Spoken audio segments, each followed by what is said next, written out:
안녕하세요. 저는 결혼 3년 차가 된 30대 여자입니다. 제가 여기에 사연을 신청하게 된 이유가 있습니다. 바로 그건 제가 짧다면 짧을 결혼 생활을 하는 동안 겪었던 일들에 대해 말씀드리고 싶기 때문에 이렇게 사연을 보내게 되었습니다. 저는 무남 동녀 외동딸로 부모님의 사랑을 한몸에 독차지받으며 자랐어요. 다정하신 어머니와 자상하신 아버지 밑에서 행복하게 자랐습니다. 저희 부모님은 여자는 집에서 사랑을 많이 받고 자라야 나중에 만날 남편도 다정하게 대하며 따뜻한 남자를 만날 수 있다고 늘 입버릇처럼 말씀하셨어요. 부모님의 그런 기대에 부응한 저는 정말 세상 최고의 남자친구를 만날 수 있었고, 저희는 연애 3년 후 결혼까지 골인했습니다. 제 남편이 된 남자친구는 참 좋은 사람이었습니다. 딸 사랑에 깐깐하신 저희 부모님의 눈에도 꼭 맞았거든요. 기념일이 아닌 순간에도 제게 꽃을 자주 사다 주었고, 매일 예쁘다, 사랑한다, 속삭이곤 했죠. 그리고 어찌나 제게 사려가 깊고 배려심이 깊은 사람인 건지 정말 남자 잘 만났다고 생각했어요. 3년 전 결혼을 하루 앞둔 날이었습니다. 원래 여자란 자고로 결혼을 앞둔 날에 마음이 싱숭생숭해지잖아요. 저도 그랬어요. 왠지 부모님을 떠나고 싶지 않고 그런 마음이 막 생겼었죠. 그런 마음이 엿보였던 걸까요? 아니면 제 남편이 절 너무 잘 알았던 걸까요? 결혼을 한 이후 저희 부모님과의 여행을 계획했더라고요. 결혼 선물이라고 하면서 말이에요. 저는 그런 남편의 마음 씀씀이에 크게 감동할 수밖에 없었고, 저희 부모님과 여행을 갔다 온 뒤에 시어머니도 모시고 한번 여행을 가자고 호언장담을 했어요. 사실 남편은 아버지가 어렸을 때 돌아가셔서 시어머니만 계시거든요. 그런데 콩 심은 데 콩이 나고 팥 심은 데 팥이 난다고, 제 남편의 성격이 다정하고 자상한 이유는 시어머니를 꼭 닮았기 때문입니다. 결혼하기 전 처음 인사를 드리러 갔을 때 시어머님이 참 화사하고 다정한 미소를 지으시며 제게 존댓말로 "안녕하세요. 현수 어미 되는 사람입니다" 하셨거든요. 보통 자식의 연인이란 존재를 보면 말을 놓는 사람들이 대부분인데, 그렇게 절 예의 바르게 대우를 해주신다고 해야 하나? 그 모습에 전 결혼 결심이 더욱 섰던 것 같습니다. 아무튼 남편의 깜짝 선물로 인해 저희 부모님도 무척이나 좋아하셨어요. 아마 저만큼 부모님도 아쉬우셨던 것 같아요. 매일 품에 끼고 살던 하나 있는 자식이 결혼을 해서 집을 떠났으니 많이 적적해 하셨던 것 같기도 하고요. 그렇게 저희 부모님과 저희 부부는 바다가 잘 보이는 동해안으로 떠났습니다. 함께 일출을 보며 새로 시작하는 저희 부부의 앞날을 축복하기로 했거든요. 함께 일출도 보고 회에 소주도 먹고 정말 행복한 여행이었어요. 2박 3일간의 일정이었는데 정말 눈 깜짝할 새에 다 지나가더라고요. 항상 진중하시다고만 생각했었는데 아이처럼 웃으시는 저희 부모님의 얼굴도 처음 봤어요. 남편 덕에 참 좋은 추억이 생겼다며 저런 남자와 결혼한 제가 정말 축복받았다는 생각이 절로 들었죠. 저희 어머니도 남편을 아들 하셨고, 아버지도 자기 팔자에 아들 복이 없었는데 하나 생기니까 세상이 날아갈 듯 좋다고 하시며 화기애애했어요. 너무 행복했습니다. 얼마나 행복했냐면 행복해서 불안할 정도로 말이에요. 그리고 그런 제 예감은 슬프게도 맞아떨어졌습니다. 여행을 마치고 집으로 돌아가는 차 안이었습니다. 뒷좌석에 부모님들이 타고 계셨어요.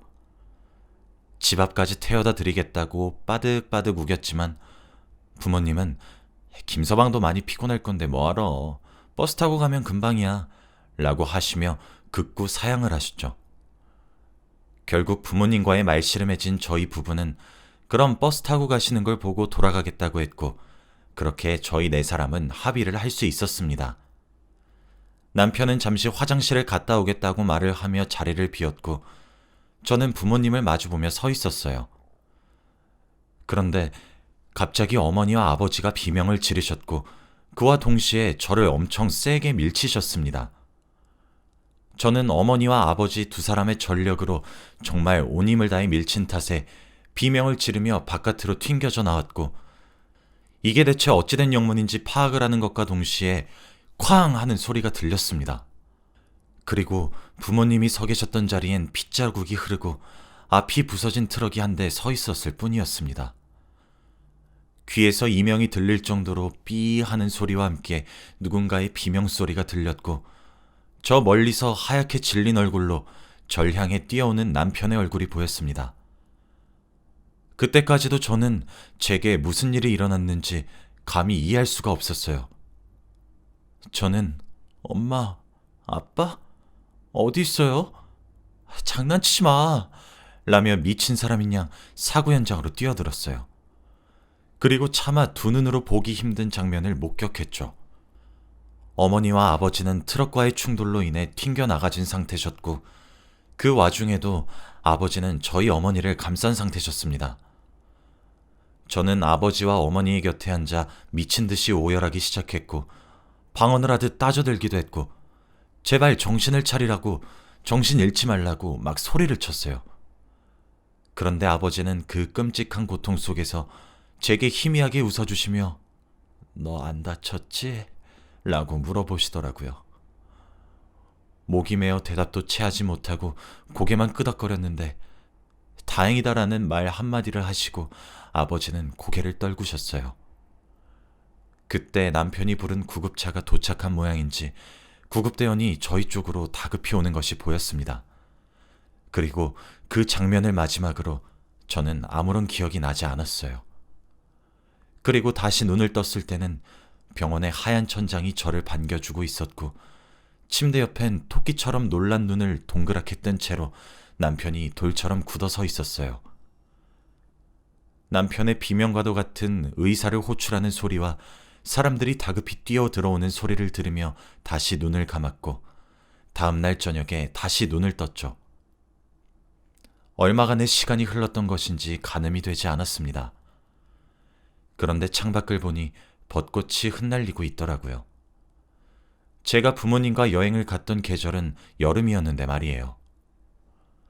천천히 몸을 일으켜 보려고 했지만 몸이 내 몸 같지가 않았고 감각도 희미하게 느껴지기 시작하더라고요. 멍하니 누워 천장을 보며 몇 시지? 여긴 어디지? 따위의 생각을 하다 문득 내가 왜 누워있는지에 대해서도 생각을 하게 되었고, 마지막으로 본 사고 현장을 떠올리게 되었습니다. 그랬더니 초인적인 힘이 나오더라고요. 당장 병실에 나가야 했어요. 창밖을 보니 계절이 3개는 지나 보였고 부모님의 생사가 너무 걱정이 되었어요. 하지만 오랜 시간 누워 있었던 제 몸은 당연히 제 멋대로였고, 저는 그런 몸도 움직여 보겠다고 노력 끝에 침대에서 내려올 수 있었습니다. 물론 떨어져서 내려온 것이지만요. 아픔을 느낄 새도 없이 병실 문 밖으로 기어가듯 굴러가듯 전진하고 있으니 남편이 들어오더군요. 오랜만에 본 남편의 얼굴은 피곤해 절어 있었습니다. 바닥에 구르는 제 몸을 보며 깜짝 놀란 남편은 절 서둘러 안아 올렸고 안절부절하지 못했어요. 저는 힘겹게 부모님은 괜찮은 것이냐고 물었어요. 남편은 괜찮냐며 혼비백산이 된 표정으로 제게 이것저것 물어봤었는데 제 질문에 입을 꾹 닫아버렸고 눈을 피하기 시작했어요. 저는 아무 말이라도 좋으니 이야기를 해달라고 더듬거리며 말을 했고, 남편은 저를 안쓰럽다는 듯 쳐다봤죠. 남편의 말에 의하면 아버지는 온몸이 부서져 있었고 구급대원이 도착하기 전 숨이 멎으셨다고. 아버지가 온몸이 부서질 정도로 트럭과의 충돌에서 어머니를 필사적으로 보호했다고 하더라고요. 그래서 어머니의 충격까지 아버지가 흡수해서 어머니는 아주 기적적으로 살 수 있게 되었다고 합니다. 하지만 사고의 여파로 평생 다리를 절게 될 것이라고 말했어요. 그리고 어머니도 충격이 컸던 탓인지 아직 정신을 차리지 못하고 계시다고 하더군요. 저도 사고 직후 정신을 잃었고 병원에 실려왔는데 몸에는 별다른 이상은 없지만 너무 큰 정신적 충격 탓에 의식을 찾지 못하고 있었다고 하더라고요. 그리고 제가 눈을 뜬 것도 이미 7개월의 시간이 흘렀고요. 아마 제 등 뒤에서 어머니와 아버지는 트럭이 달려오는 것을 목격하셔서 절 온 힘을 다해 밀어낸 뒤 아버지는 어머니를 껴안아 필사적으로 보호를 하셨던 것 같아요. 아무튼 제가 정신이 없었던 그 사이에 제 남편은 저와 저희 어머니를 대신해서 아버지의 장례까지 치루었고, 어머니는 저와 같은 병원에 입원해 있지만 아직 의식이 없다고 말을 하더군요. 참 멍하니 생각이 들었던 것 같아요. 남편은 저를 안아들어 침대에 다시 눕히고 의사를 불렀고, 의사 선생님은 제게 재활을 해야 된다고, 근육도 너무 약해져 있고 이대로면 몸이 위험하다고 했어요.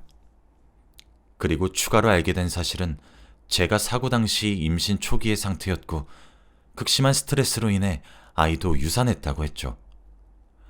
마음 단단히 먹고 재활 치료에 임하자고 환자의 의지에 따라 달렸는데 참 모든 것이 제가 감당하기 벅찬 얘기들 뿐이었어요. 전 너무 무기력해졌어요. 남편은 제발 제게 힘내주면 안 되겠냐고 애원을 했죠.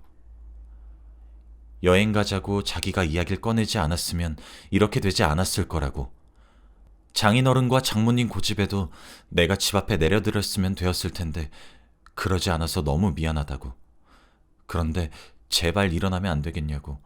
당신이 이러니까 내가 미칠 것 같다고 하면서 오열을 하는 남편을 보니 제가 참 못할 짓을 하고 있다는 사실을 깨닫게 되었죠.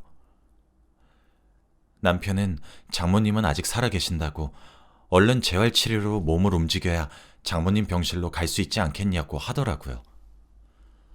남편에게 미안한 말이지만 정말 엄마 얼굴 한번 보겠다는 일념하에 재활을 시작했습니다. 남편은 옆에서 절 도왔고 함께 노력했어요.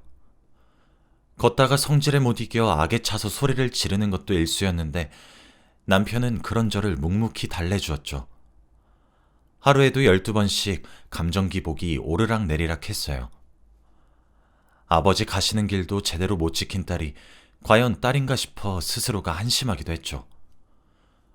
그렇게 무너져가는 저를 남편은 여러 번 잡아 끌어올려 주었고 결국 저는 부축이 있다면 걸을 수 있을 정도로 회복이 되었습니다.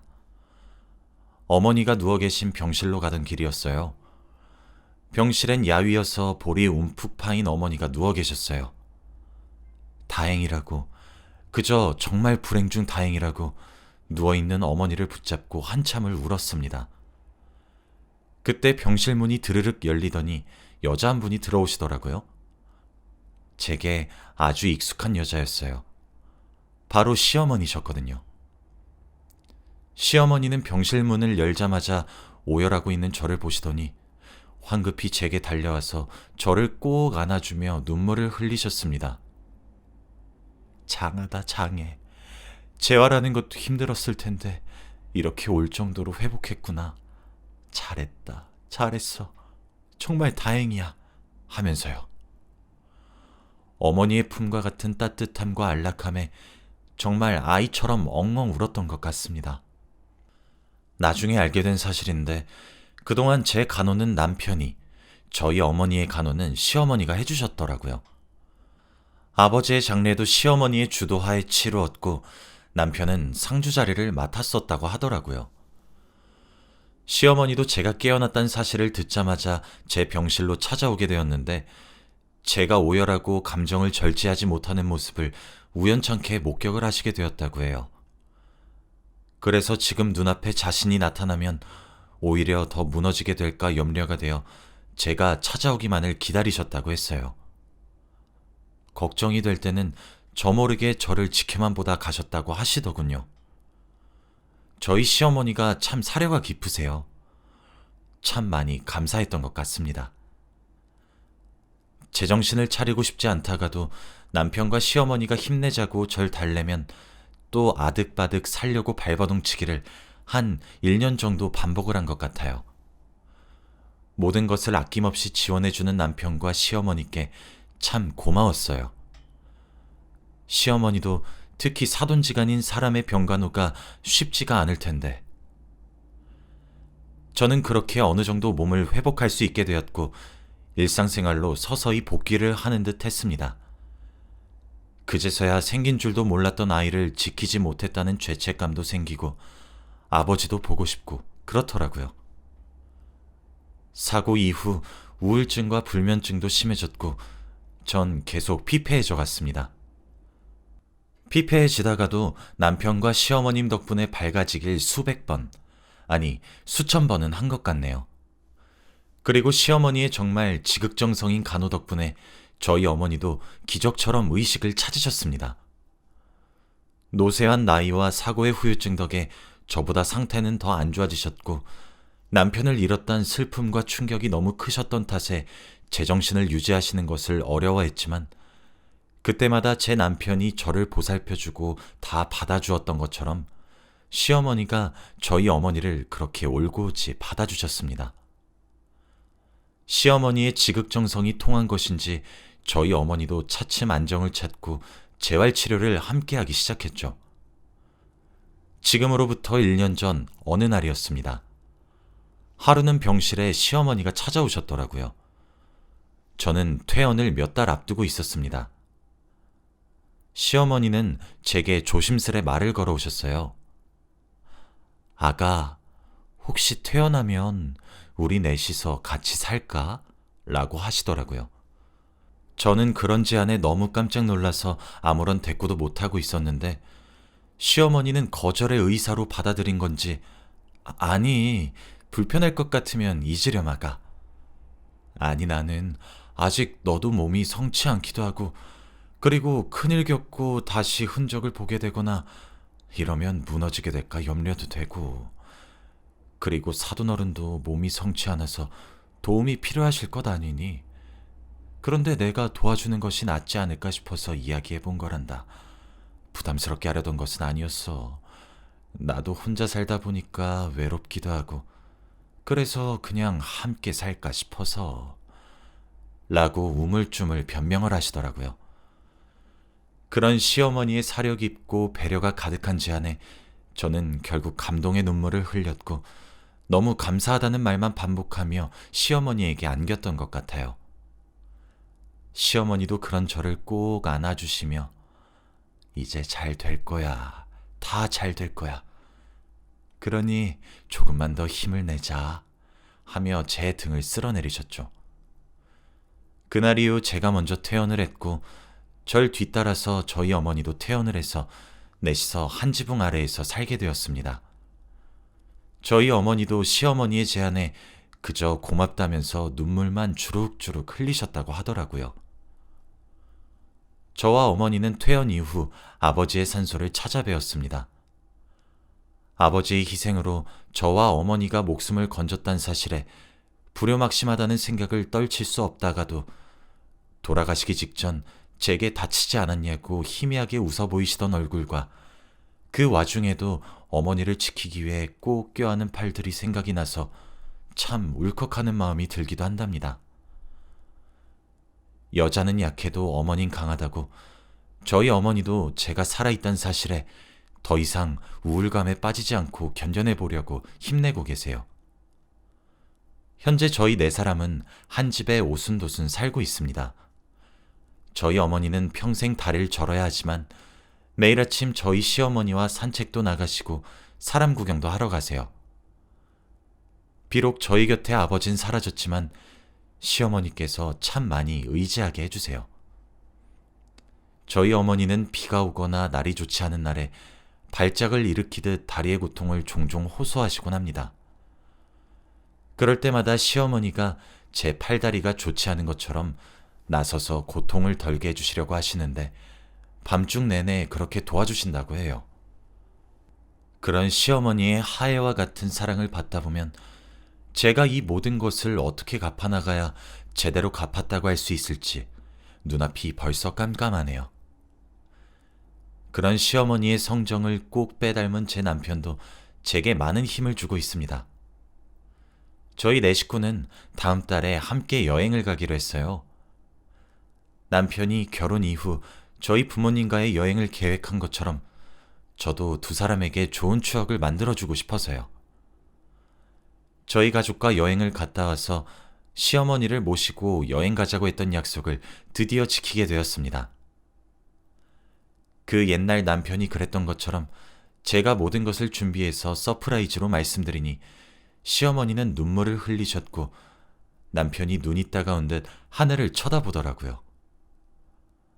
아버지를 불의의 사고를 잃게 된 것은 정말 슬프고 안타까운 일이지만 저희 모녀를 위해 불평불만 하나 없이 눈치를 주거나 불편하단 기색 없이 묵묵히 저희에게 힘을 실어준 두 사람을 위해 저희 모녀는 한 번 더 살고 싶어지게 되었습니다.